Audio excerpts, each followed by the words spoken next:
E fala, torcida São Paulina, começando aqui mais um vídeo no canal. No vídeo de agora a gente vai ver aí todos os comentários do craque Miller, falando sobre o São Paulo que perdeu para o Internacional ontem e tem um jogo importantíssimo quarta-feira. Também trazendo para vocês aí uma entrevista exclusiva do Lucas Moura, que falou lá com o Edu Afonso da ESPN. E a gente vai estar vendo e analisando tudo que o Lucas falou aí. Antes de mais nada, desce aí embaixo, deixa seu like, se inscreve no canal. Estamos aí na busca da meta de 15 mil inscritos. Dá essa força para esse jovem São Paulino aqui crescer na plataforma, beleza? A gente vai estar vendo o craque Miller, depois a gente vai estar vendo o Lucas Moura falando. No final do vídeo eu vou trazer um apanhado, a gente vai debater e comentar muito sobre o São Paulo, que tem esse jogo importantíssimo quarta-feira contra o Botafogo, partida que deve encaminhar o restante da temporada do Tricolor. Cresce os direitos autorais, estou deixando na descrição, sem mais enrolação, simbora pro vídeo. Vamos, meu povo, sem susto, hein? Sem susto, para todo o Brasil, planeta e tudo mais. Olha, conforme prometido, a gente vai falar agora da derrota do São Paulo pro Internacional. O que foi? É porque entrou reserva? Era um jogo que vocês achavam que o São Paulo iria mesmo sofrer dar esse vacilada? Do palpite antes do jogo tinha sido 1-0 pro São Paulo, viu, Xará? Mesmo com esse time Eu achei que o São Paulo ia ganhar. Mas o Inter é um time forte, né? Não foi por causa do time reserva, Michele. Não. Até porque o São Paulo jogou com reserva contra o Cruzeiro lá em Belo Horizonte e venceu. E aí? Jogando bem. E jogando bem. Por quê? Por que Porque enfrentou um adversário que tem muita qualidade. O Inter não merece a posição que ele tem no campeonato hoje, pelo time que tem. O Thiago Maia, o Alan Patrick é um 10 de extinção. Só o Flamengo tem esse 10. O resto dos times do Campeonato Brasileiro não tem. Então o Inter é um time bem posicionado. O Inter venceu, eu estava falando aqui com o parceiro aqui, o Inter venceu porque ele agrediu o São Paulo. Tanto é que 2 gols do Inter foram roubadas de bola. Foi roubada de bola no campo de defesa do São Paulo. Então essa atitude de agredir, marcar em cima, né, a tal marcação-pressão, teve um efeito positivo pro Inter. Então acho que a qualidade do time do Inter ficou bem nítida ontem. É um time que com certeza não vai cair para a segunda divisão, pela qualidade que possui. Agora o São Paulo, claro, entrou o Lucas de titular, só o Lucas, né? Tanto é que na entrevista ele falou que pediu para jogar. E é louvável isso, o jogador pedir para jogar, para manter o ritmo, para pegar, né, a rodagem dentro de campo. Tanto é que ele fez a jogada do gol do Luciano Lucas, né? Então o São Paulo depende do Lucas para quarta-feira para classificar. Então acho que independente do time que entrou ontem, o time reserva, acho que o São Paulo perdeu porque o Inter mereceu realmente a vitória e fez por onde. O Inter tá tão bem que, se não me engano, são 5 vitórias seguidas já com o Roger Machado. E vai jogar contra o Bragantino nesse meio de semana para tirar um dos jogos que ele tem a menos. E o Bragantino está numa fase muito ruim, né? O Bragantino... Pior fase do... O Bragantino desmanchou. Desde que virou Red Bull, Bragantino é o pior momento do time, que vai brigar para não cair também. Vai estar entrando no bolo contra o rebaixamento. E o Inter tem 2 jogos a menos do que a maioria, 1 jogo a menos do que o Flamengo. Se ele ganhar do Bragantino, ele já passa... Ele passa o São Paulo, né? Ele passa o São Paulo. Ele passa o São Paulo e com um jogo a menos ainda. Então o Inter tá brigando por Libertadores diretamente com essa arrancada que ele teve. Então o São Paulo não perdeu para qualquer um. Claro que é ruim perder em casa por 3-1, com 40 mil pessoas, é desagradável, né? O torcedor sente um gosto amargo. Ainda bem que tem uma grande chance já nessa quarta-feira de tentar resolver essa situação e se classificar para a Libertadores, que é o grande foco do São Paulo. Tudo aí porque a semana é cheia. Em quarta-feira, este jogo de volta, São Paulo e Botafogo. E aí na tela pra gente os números de Lucas Moura nesta temporada. 36 jogos, 9 gols, 8 assistências, 1.6 finalizações por jogo, 1.2 chances criadas por jogo, 1.6 dribles certos por jogo. Ele é o líder em assistências do time do São Paulo.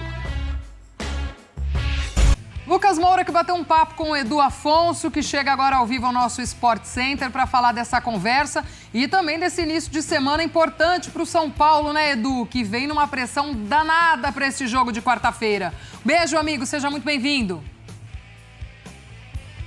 Tudo bem, Glaucia? Grande beijo, um abraço aos comentaristas, ao fã de esportes. Estou aqui na porta do CT, já foi bem movimentada essa porta hoje pela manhã. O São Paulo ontem jogou contra o Inter, perdeu no Brasileiro, não saiu da posição, mas claro, viu sua situação um pouquinho mais complicada em relação a título. Agora são 12 pontos para o líder Botafogo, que é o seu adversário na Libertadores. O Inter, que está a 3 pontos do São Paulo, tem 2 jogos a menos, Flamengo tem um jogo a menos, enfim, o Brasileirão vai ficar mesmo caso o São Paulo fracasse na Libertadores. Se não, é tentar se manter ali no G5, G6 e ver o que acontece no final do ano. Mal terminado o jogo ontem, mal os jogadores deixaram o Morumbi por volta das 23 horas e o pensamento é todo para este jogo contra o Botafogo, esta decisão que o São Paulo tem pela frente. O Lucas, nessa entrevista exclusiva, chegou a falar e disse isso ontem também na Zona Mista. É o jogo mais importante do ano para o São Paulo. Claro, se ele passar a semifinal passa a ser a mais importante. Se chegar à decisão, será o jogo mais importante até dos últimos anos da história do São Paulo. Nessa preparação, o Zubeldia hoje acabou colocando em campo só alguns jogadores que atuaram menos de 45 minutos ontem. É o jogo mais importante do ano para o São Paulo. Claro, se ele passar a semifinal passa a ser a mais importante. Se chegar à decisão, será o jogo mais importante até dos últimos anos da história do São Paulo.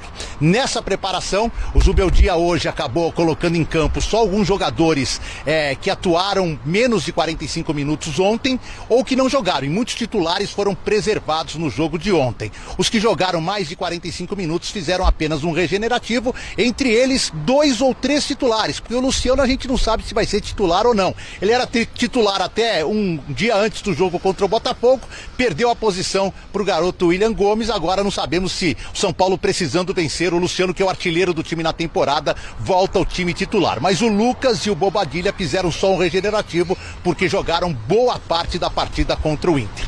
Antes de eu chamar essa conversa com o Lucas e antes de eu passar aqui um provável São Paulo para o jogo de quarta-feira, vamos trazer uma tela, porque o São Paulo, depois que foi campeão da Libertadores em 2005, já teve 11 vezes confrontos contra brasileiros em fase eliminatórias, contando até decisão de título na história da Libertadores. E o retrospecto não é dos melhores. Em 8 vezes o São Paulo foi eliminado, ou ficou com o vice-campeonato, ou foi eliminado em fases anteriores de mata-mata, e somente 3 vezes conseguiu avançar.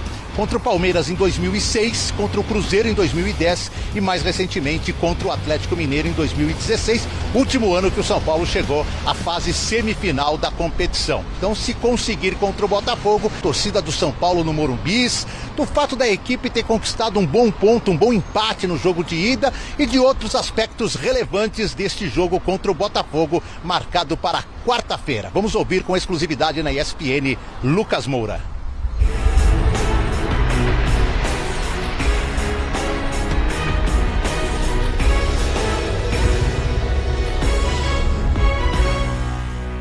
Quando o ônibus chega ali na Giovanni já e a torcida já começa a fazer barulho, já começa a cantar, e sinalizador, e fogos, e bandeirão, ali a Giovanni Gronchi inteira até o portão principal é muito emocionante. E dentro do campo, quando o torcedor começa a pular, né, e cantar e vibrar, também é muito diferente. Então, assim, né, nos dá uma força que eles talvez não imaginem. Cara, ali é verdade que o primeiro tempo foi muito difícil pra gente, muito complicado, e eles poderiam sim ter saído com resultado positivo ali no primeiro tempo. Mas Libertadores é isso aí, Libertadores é guerra. Eu falei até ontem na Zona Mista ali que a gente tem que classificar, não importa como, a gente tem que... E acredito que, na minha opinião, a equipe ia ser batida, né, esse ano. Não só na Libertadores, mas nas competições que disputou. Uma equipe que tem jogadores ali experientes e jogadores cascudos, jogadores que sabem jogar jogo grande. Muito bem, tá então o Lucas terminando, fazendo uma análise do time do Botafogo que ele vai enfrentar na próxima quarta-feira. Glaucia, com base naquilo que não aconteceu contra o Inter, de quem não jogou, a gente pode imaginar sim que o São Paulo vai repetir algo próximo daquilo que fez no Rio de Janeiro, no Engenhão. Por exemplo, os 3 zagueiros foram poupados ontem: Arboleda, Alan Franco e Sabino. Então há uma tendência do São Paulo entrar com 3 zagueiros. Os alas que foram poupados, Rafinha e Wellington, devem jogar, bem como o goleiro Rafael. O Luiz Gustavo, que foi poupado, deve formar a dupla de volantes com o Bobadilha, que é o titular depois da lesão do Alisson. Aqueles 3 atacantes, ao que tudo indica, serão Lucas Moura pela direita, Caleri centralizado e o garoto William Gomes pela esquerda. mas claro que tem um treino amanhã. O Luciano já disse, é o artilheiro do time, tá querendo jogar. O São Paulo precisa de gols para se classificar sem os pênaltis. O Wellington Rato tem sido muito importante também. Então a gente tem mais uns 2 ou 3 jogadores de olho numa possibilidade de estarem no time titular do São Paulo nesse jogaço contra o Botafogo, que terá casa cheia no Morumbi com transmissão dos canais ESPN. Gláucia. Du, obrigada, amigo. Boa sequência por aí. Beijo grande pra você, trazendo as informações desse início de semana importante do São Paulo com esse jogo na quarta-feira. Maria, os técnicos equilibrando pratos, né? Não tem como, priorizando daqui e dali, Zubeldia não foge a isso também. Agora, tô muito curiosa para saber o que ele vai trazer como proposta para esse jogo de quarta-feira, né? Óbvio que em casa, com tudo isso que o Lucas descreveu, que a gente sabe dessa força do São Paulo no Morumbi, mas vai ter que propor mais esse jogo, mas sabe também da letalidade do seu adversário em um determinado momento da partida, né? Quando tem esse time mais aberto. Então, tô curiosa para entender como é que ele vai montar tudo isso para que o São Paulo consiga ter o domínio jogando em casa. Pois é, e é um adversário que também consegue pegar essa atmosfera do rival e desempenhar. Então, assim, é um Botafogo que ele não sente a pressão da torcida fora de casa, muito pelo contrário, né? Ele se motiva cada vez mais, seja jogando no Newton Santos, no Maracanã, na casa do adversário. Então, é muito bonito. E a gente tem que valorizar a festa que o torcedor do São Paulo faz cada vez que o time tem um jogo importante dentro do Morumbi. Isso já vem de um tempo, desde que o torcedor São Paulino entendeu a realidade do clube, lá de Sul-Americana, e agora voltando para a Libertadores, de um passado tão vitorioso da equipe nessa competição. Mas eu também estou nessa curiosidade, principalmente porque o São Paulo, nas últimas partidas, tem pecado muito, né, no aproveitamento de finalizações. E ele vai ter que fazer isso ou consertar isso justamente contra o Botafogo. Então, se o Botafogo oferecer oportunidade, se o Botafogo oferecer 2, 3 chances para o São Paulo, ele precisa ser mais letal. Ele precisa guardar. Ele vai precisar melhorar esse aproveitamento. E o Zubeldia, nesse processo, ele precisou também reinventar um São Paulo quando perde Ferreirinha, quando introduz novamente o Rato, quando ele vê, por exemplo, na partida de ontem, que ele coloca Luciano e Lucas, as coisas acontecerem muito rápido.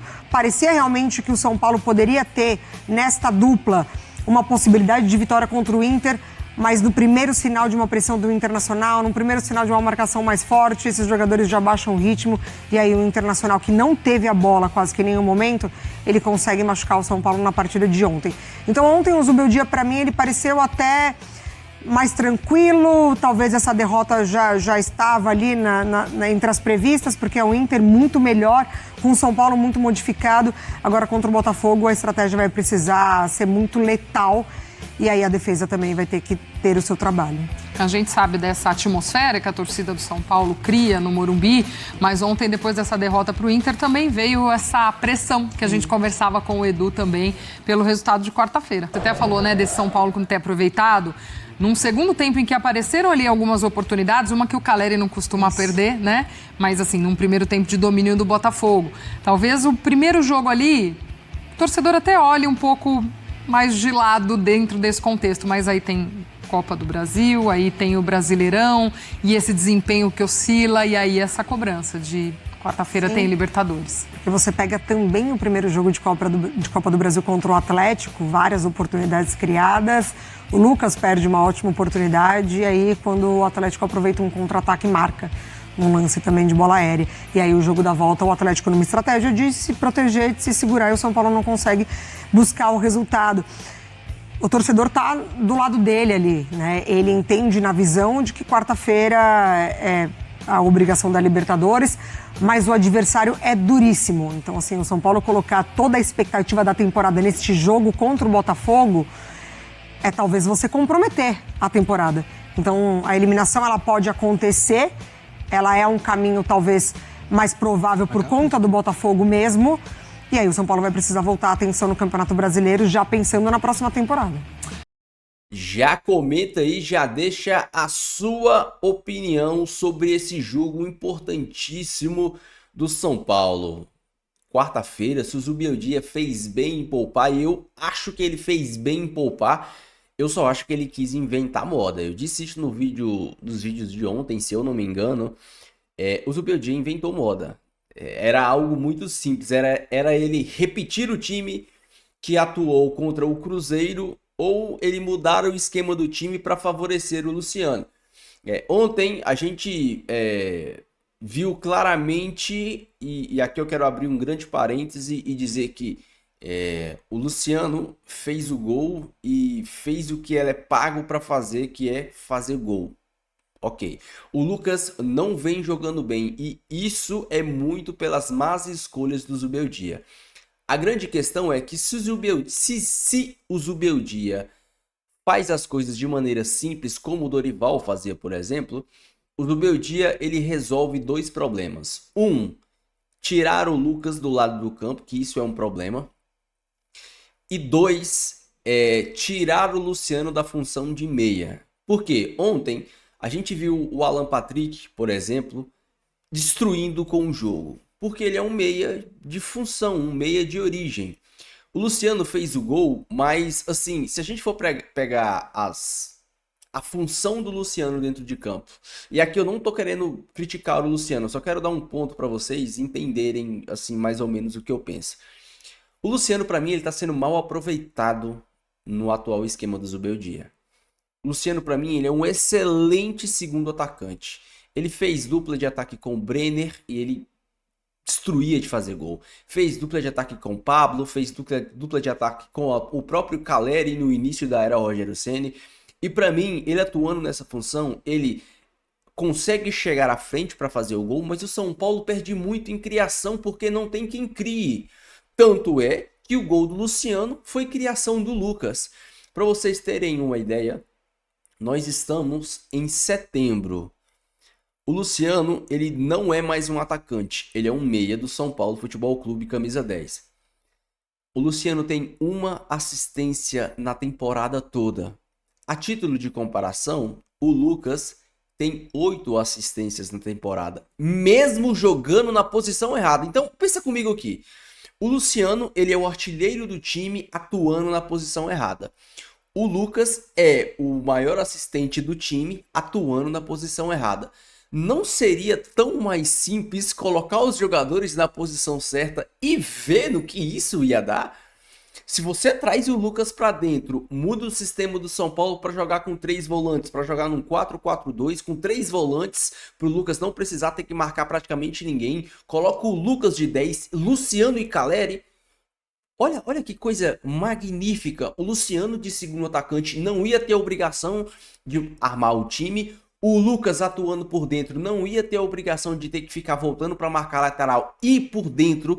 Ele cria mais, porque ele cria com drible, ele tem um bom passe. Não é um meia organizacional também. O Lucas não é aquele cara que deixa o atacante na cara do gol e tal, com passe entre linha. Mas ele cria com drible, tanto é que o gol do Luciano ontem foi um drible. O Lucas cria driblando. Ele deu tapa no fundo, ganhou velocidade e tocou para trás. Essa é a função do Lucas. Imagina o Lucas fazendo isso por dentro. Então, cara, assim, não é possível que só eu sou tão visionário assim. Ah, mas aí o São Paulo não iria jogar com pontas.